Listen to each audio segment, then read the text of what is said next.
I thought it was a great team win. Just overall, that's kind of what we stressed here the last couple of weeks is, team first and always. And thought our guys really responded against, a very dangerous football team and a good football team. Not just dangerous, but good. But I thought going in the games that special teams and defense would be the difference in the ball game. I thought the offenses would kind of offset.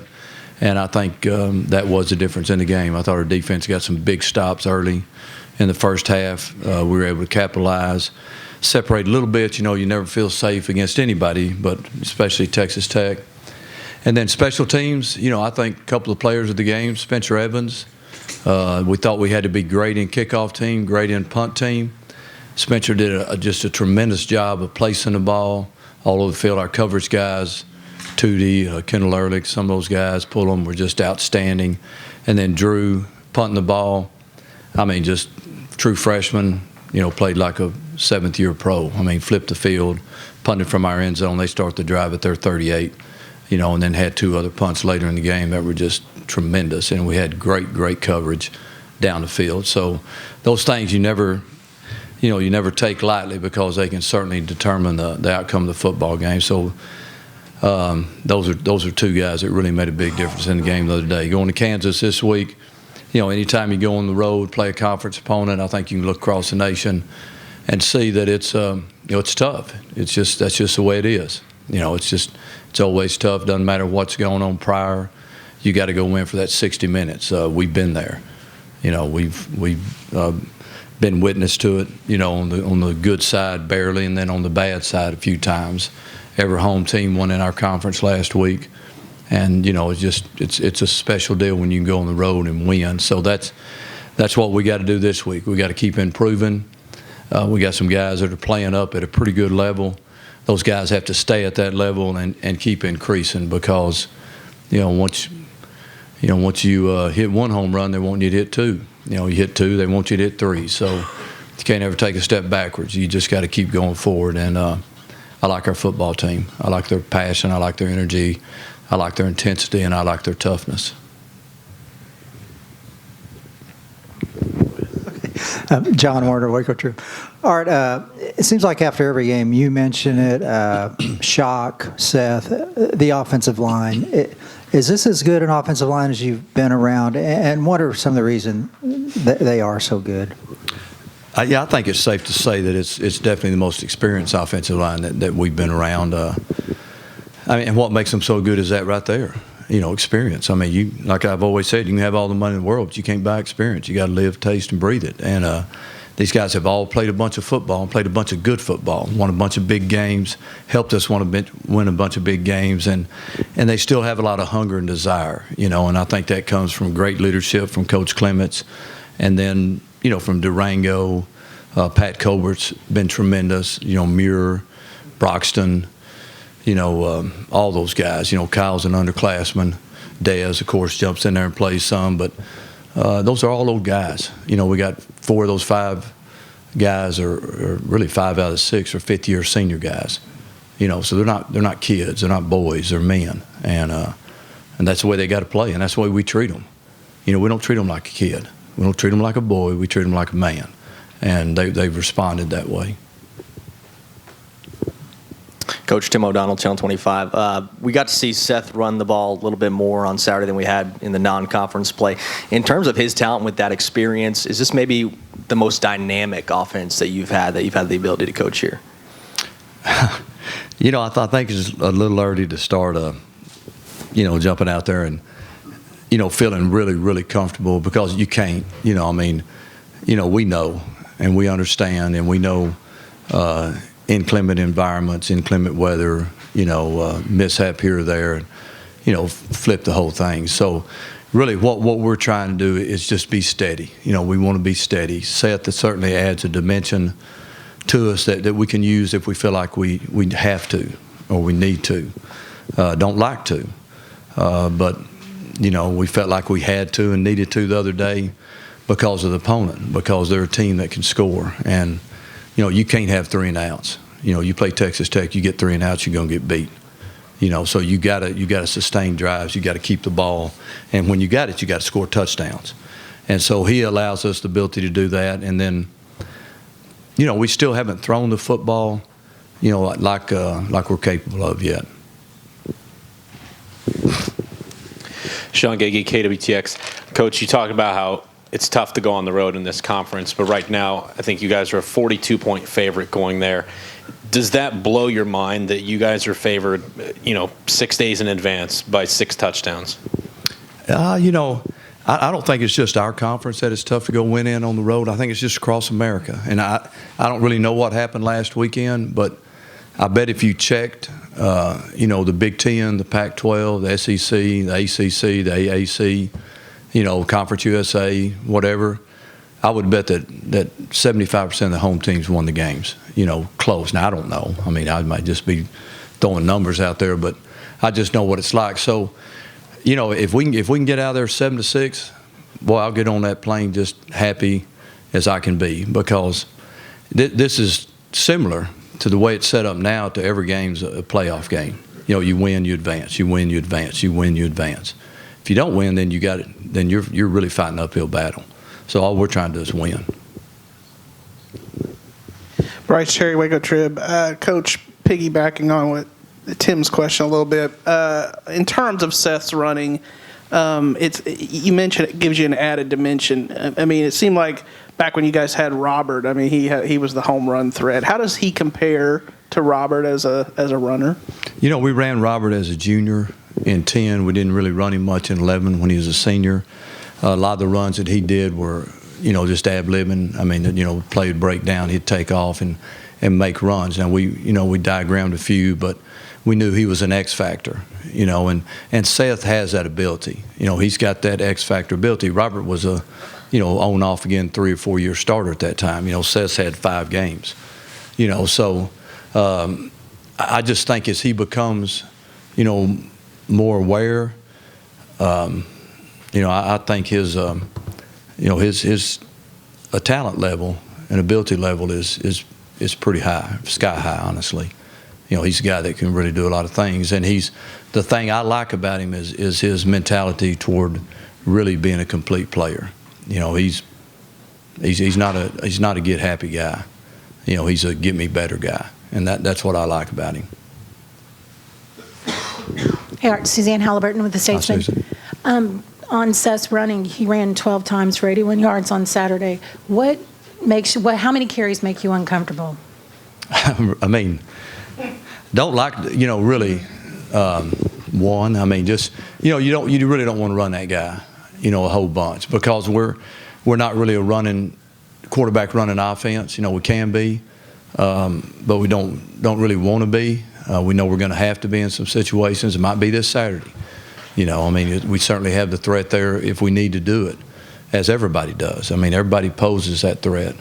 But, we just happen to have a guy that can fulfill that threat. And so, we'll try to keep his runs limited. 12's a really high number. I mean, it really is, Susan. I honestly didn't know I thought he had 8 or 9, but 12's, probably 6 more than what we would want. If he has 4 to 6 a game, I'm figuring 3 of those are on his own and 3 may be called.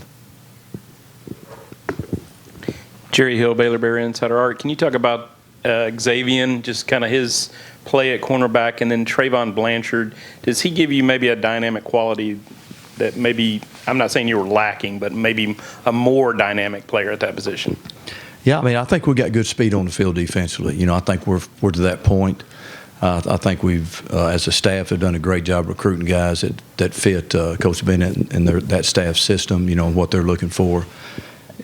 And honestly, in the Big 12, it's all about speed, because you got to cover space, you got to cover the field, and you got to cover people. X is, his 2-year starter now, high school QB, just gets better every time he walks out on the practice field. Very diligent, very disciplined, very coachable. And, is in a tough situation. A lot of times he's a boundary corner, he's locked down, he's on an island. So he's done a great job. Trey Blanchard, we've always known Blanche would be a really good player. It's a maturity deal. He's got to go through the bad to get to the good, and just understand his role in the system and be disciplined in what he's doing. And then you back it up with ability, and that's where he's at now. He's a playmaker. The guy's long, and he can run and he can make plays. I was a little surprised that he didn't make that play in space the other day on the 4th down, but he'll make that more than not. He's a really good player, and he brings a good dimension to us. Nick Canizales, KCN. Coach, staying with the defense. Another great job by the defense for us, forcing turnovers, 2 interceptions, 2 fumbles. How important is that every single game? And how impressed are you that they keep forcing those turnovers? It's gigantic. If you win the turnover battle, you win the field position battle, normally you're going to have the momentum, and you're going to win the game. That's usually the 3 things that determine the game. So, it's big. Actually, on one of the interceptions, we lost 23 yards, but we're not going to tell a guy not to catch it because he may catch it and run it back for a touchdown. You never know. So we're not going to play scared back there and work it that way. If you can get the ball, get it. If it's in the air, it's ours. So, but no, really the turnovers in the first half. Old Ryan Strip and recovery right there. I think it was might have been 21-14 ball game at the time. They're driving. And, we get the ball, go down, make it 28-14. Then I think we get another pick. I think X gets a pick. And then we go up 35-14. And it just flipped the whole game. We let one get away right there before half. That's really my fault. I got a little conservative, and shouldn't have, in hindsight. We should have cut loose, should have played, should have tried to been up 35 at half. Coach John Morris, Baylor Radio. Mr. Dave's next. Yes, sir. Dave. Coach, I heard Level's name mentioned more than I had. Is he now really giving you some backup there for Blanchard and so forth? Yeah, he's a great special teams player. He's on all our special teams. If we were picking special teams captains, which we don't pick captains. I make everybody a captain that's a senior, gets through our program, graduates, so they can put it on their resume. Because I think it's deserved. But, he would be a guy that would be there. He's done a great job for the last couple of years. He's actually in some packages defensively to where him and Blanchard are on the field at the same time, so it's not really like he's a backup, Dave. It's just it's a different defensive package that allows, guys of that skill level to get on the field at the same time. And Pat's a playmaker. I said it after the game the other night. He's very similar to Taylor. What makes Taylor so great is that he's very instinctive. He reacts extremely quickly, and Pat's got that same qualities. Coach John Morris, Baylor Radio. You're up to number 3 in the nation, the AP poll this week. In your mind, what are the benefits when you have ranking that's that high? I think there's a lot of benefits, quite honestly, and not to do with anything as far as national image or anything. It to do with the playoff committee. When it gets to that, they're going to start their own, ranking. But, if you start high, you got a better chance to stay high. We've done it both ways. We've started out of the top 25 and ended up in the top 10. If you start in the top 4 or 5 and you do what you should do, which is just win in advance, then you got a chance to be in those Final Four when it's all said and done. So you're not on the outside looking in, you're on the inside seeing who's coming in with you. So I think that's the biggest advantage. Coach, J.W. Ketchum just tweeted a few minutes ago that he's no longer enrolled here. Was that a decision on your guys' part or him, or were you guys expecting and hoping to have him back next year? I think there's a chance he could be back next year. Just growing pains this year, didn't allow him to stay at our university. He's a good kid. Really hope the best for him.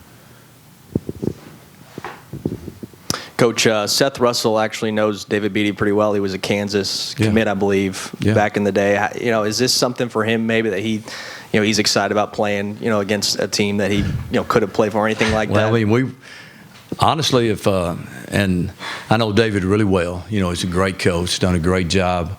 A bunch of guys on their staff. Thibodeau, the defensive line coach.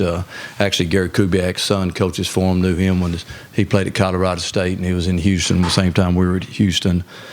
And Kenny Perry coaches, co-defense coordinators, high school coach with TCU before he went there. So, been around those guys a bunch, and they're really good football coaches, and they're really good people. They've been through 4 coaches in 4 years up there. Like I was going to say, if Turner had stayed the coach there, we probably wouldn't have Seth Russell right now. that's how he became available, quite honestly. And because he was always on our radar, but he had committed to him, and that was in the kind of the transition with Robert staying or going. So we were, kind of slow playing a quarterback move there. But Seth was certainly a guy that we always wanted and felt like he would fit our system. But I don't think, the thing about Seth, I don't think it has any meaning to him. I mean, he's a lot like me and a lot like our football team. We're just trying to prove we belong every week. There's a lot of people that don't want us to belong, don't feel like we belong. We're just trying to prove we belong. Art, did y'all come out pretty healthy the last game? Is there a chance Bonds could be back, Byron? I think Bonds could have played the other night. Yeah, I mean, we got some guys that are banged up a little bit, just which goes with getting into 4 or 5 games. I think there's a chance Chafin could be back this week. Thought he might could have gone the other day, but his Tuesday practice wasn't great. He was real sore Wednesday. But I think everybody else is just minor. So we've been very, very fortunate on that end. Art, not to compare Corey to the other receivers, but he's had 24 catches, 11 touchdowns. So that means he's been tackled 13 times. Do you ever remember a guy putting up numbers like that? And just, I guess, his ability to score touchdowns that often. I would almost debate the tackle 13 times. I mean, yeah, he stepped out of bounds, 2 or 3 times. He's a hard guy to get off his feet now, and that's really kind of what makes him different, because he's very very capable with the ball in his hands. And to me, it's about passion and energy and burning inside. It's what kind of separates him. It's like I tell him he's not happy unless he's mad, So that's when he's the happiest, when he's the maddest. He's a great football player and a great leader for our team. All right, let's get after the Hawks. Thank you.